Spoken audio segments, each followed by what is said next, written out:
आइए सुनते हैं मनु भंडारी जी की लिखी कहानी सयानी बुआ। सब पर मानो बुआ जी का व्यक्तित्व हावी है।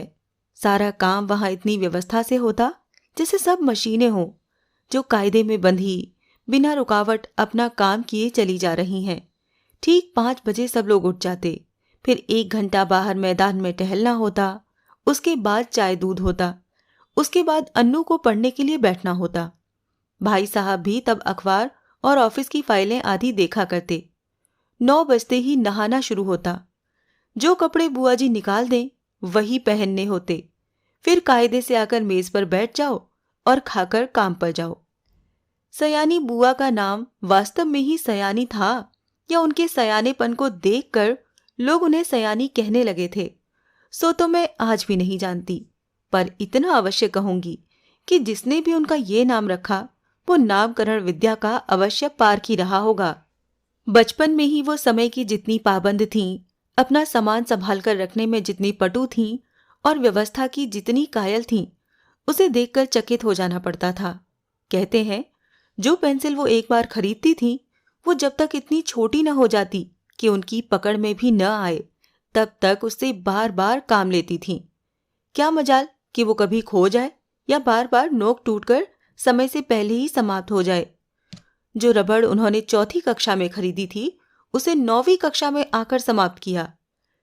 उम्र के साथ साथ उनकी आवश्यकता से भी अधिक चतुराई भी प्रौढ़ता धारण करती गई और फिर बुआ जी के जीवन में इतनी अधिक घुल मिल गई कि उसे अलग करके बुआ जी की कल्पना ही नहीं की जा सकती थी।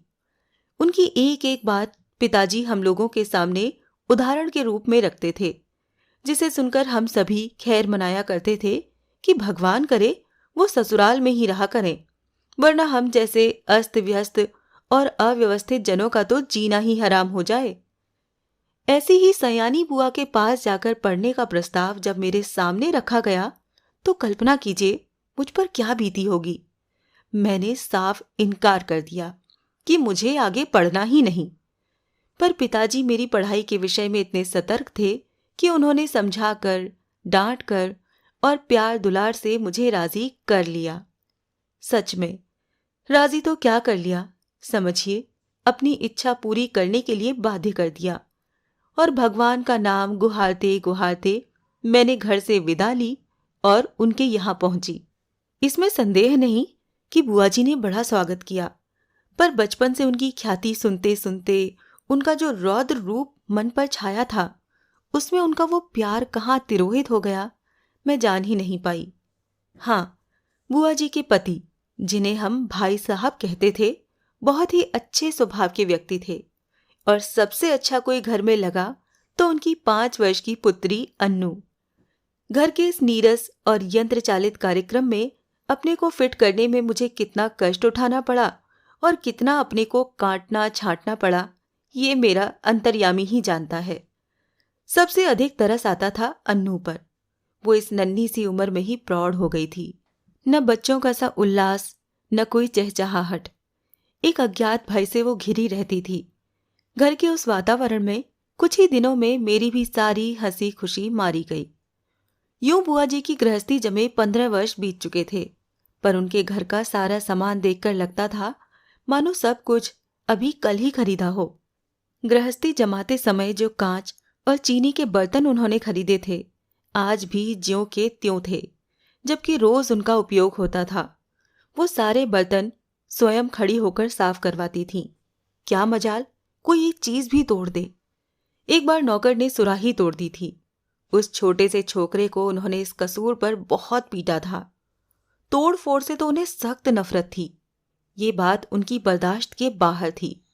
उन्हें बड़ा गर्व था अपनी इस स्वव्यवस्था का।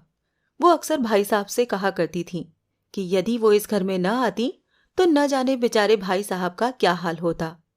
मैं मन ही मन कहा करती थी, और चाहे जो भी हाल होता हम सब मिट्टी के पुतले न होकर कम से कम इंसान तो अवश्य होते। बुआ जी की अत्यधिक सतर्कता और खाने पीने के इतने कंट्रोल के बावजूद अन्नू को बुखार आने लगा। सब प्रकार के उपचार करने कराने में पूरा महीना बीत गया, पर उसका बुखार न उतरा। बुआ जी की परेशानी का पार नहीं। अन्नू एकदम पीली पड़ गई।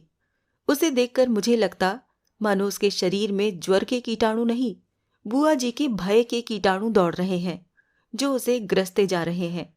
वो उनसे पीड़ित होकर भी भय के मारे कुछ कह तो सकती नहीं थी, बस सूखती जा रही थी। आखिर डॉक्टरों ने कई प्रकार की परीक्षाओं के बाद राय दी कि बच्ची को पहाड़ पर ले जाया जाए और जितना अधिक उसे प्रसन्न रखा जा सके रखा जाए। सब कुछ उसके मन के अनुसार हो, यही उसका सही इलाज है।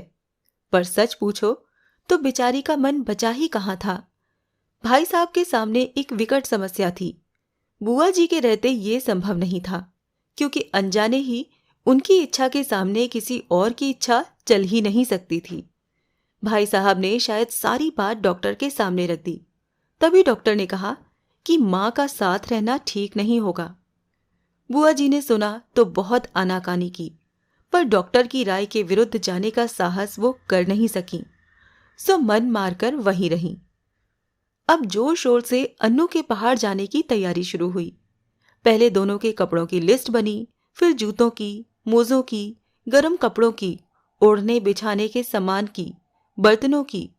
हर चीज रखते समय वो भाई साहब को सख्त हिदायत कर देती थीं कि एक भी चीज खोनी नहीं चाहिए।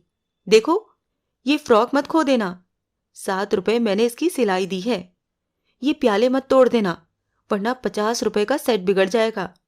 और हाँ, ग्लास को तुम तुच्छ समझते हो, उसकी परवाह ही नहीं करोगे, पर देखो ये 15 बरस से मेरे पास है और कहीं खरोंच तक नहीं है, तोड़ दिया तो ठीक नहीं होगा। प्रत्येक वस्तु की हिदायत के बाद वो अन्नू पर आई। वो किस दिन किस समय क्या खाएगी उसका मेन्यू बना दिया, कब कितना घूमेगी, क्या पहनेगी, सब कुछ निश्चित कर दिया। मैं सोच रही थी कि यहाँ बैठे बैठे ही बुआ जी ने इन्हें ऐसा बांध दिया कि बेचारे अपनी इच्छा के अनुसार क्या खाक करेंगे। सब कह चुकी तो जरा आर्द्र स्वर में बोली, कुछ अपना भी ख्याल रखना, दूध फल बराबर खाते रहना। हिदायतों की इतनी लंबी सूची के बाद भी उन्हें यही कहना पड़ा। जाने तुम लोग मेरे बिना कैसे रहोगे, मेरा तो मन ही नहीं मानता। हाँ, बिना भूले रोज एक चिट्ठी डाल देना। आखिर वो क्षण भी आ पहुंचा जब भाई साहब, एक नौकर और अन्नू को लेकर चले गए।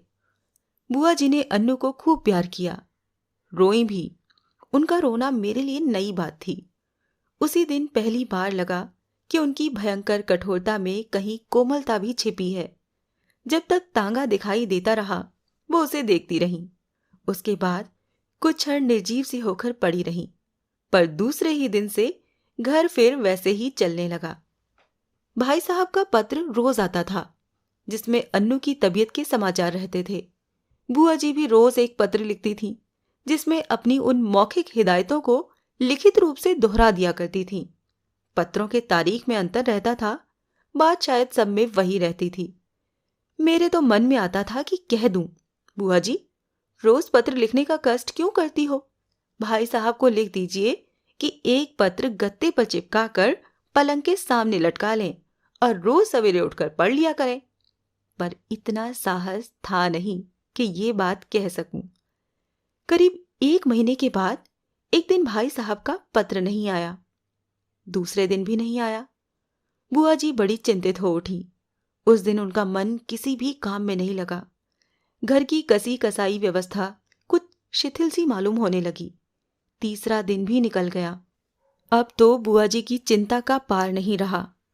रात को वो मेरे कमरे में आकर सोई, पर सारी रात दुस्वप्न देखती रहीं और रोती रहीं, मानो उनका वर्षों से जमा हुआ नारीत्व पिघल पड़ा था और अपने पूरे वेग के साथ बह रहा था। वो बार बार कहती कि उन्होंने स्वप्न में देखा है कि भाई साहब अकेले चले आ रहे हैं, अन्नू साथ नहीं है, और उनकी आंखें भी लाल हैं और वो फूट फूट कर रो पड़ती। मैं तरह तरह से उन्हें आश्वासन देती, पर बस वो तो कुछ सुनना ही नहीं चाहती थी। मेरा मन भी कुछ अन्नू के ख्याल से, कुछ बुआ जी की ये दशा देखकर बड़ा दुखी हो रहा था। तभी नौकर ने आकर भाई साहब का पत्र दिया। बड़ी व्यग्रता से, कांपते हाथों से उन्होंने उसे खोला और पढ़ने लगी। मैं भी सांस रोककर बुआ जी के मुंह की ओर देख रही थी कि एकाएक पत्र फेंक कर सिर पीटती बुआ जी चीख चीख कर रो पड़ी। मैं धक से रह गई।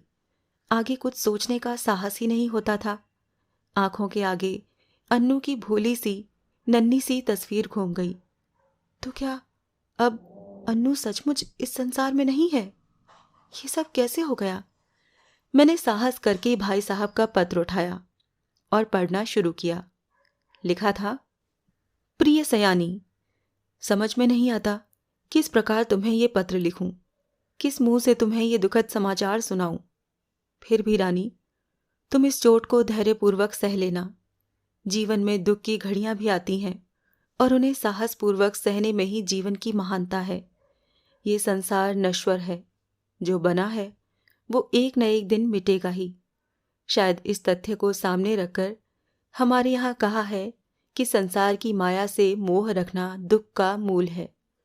तुम्हारी इतनी हिदायतों के और अपनी सारी सतर्कता के बावजूद भी मैं उसे नहीं बचा सका। इसे अपने दुर्भाग्य के अतिरिक्त और क्या कहूँ। ये सब कुछ मेरे ही हाथों होना था।